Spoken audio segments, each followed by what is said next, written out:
Hi అండి, welcome to SS Gayatri Telugu channel. ఇవాళ వచ్చి మజ్జిగ చారు అండి. చాలా ఈజీ, సింపుల్, ఇంట్లో ఉన్న వాటితోనే అండి. ఇది చాలా బాగుంటుంది. మనకు ఊకే పప్పు చారు తిని బెజార్ వచ్చినప్పుడు ఈ విధంగా మజ్జిగ పులుసు పెట్టుకుంటే చాలా బాగుంటుంది, చాలా టేస్టీగా ఉంటుంది. ఒక గిన్నె పెట్టి కొంచెం ఆయిల్ వేయాలండి. అది మీ ఇష్టం ఎంతనైనా వేయండి. స్పూన్ అన్న 2 స్పూన్లన్నా. కొంచెం నూనె వేడయ్యాక జీలకర్ర ఆవాలు పోపు దినుసులు వేయాలండి.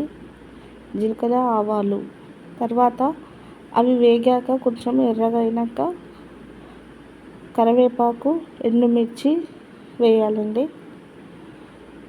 వేసి అవి బాగా కలుపుకోవాలి.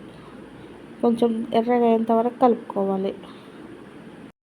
తర్వాత కొంచెం పసుపు వేసి బాగా కొంచెం కలుపుకోవాలి. ఈ విధంగా అయినాక స్టవ్ బంద్ చేసుకొని కొంచెం చల్లారనివ్వాలి.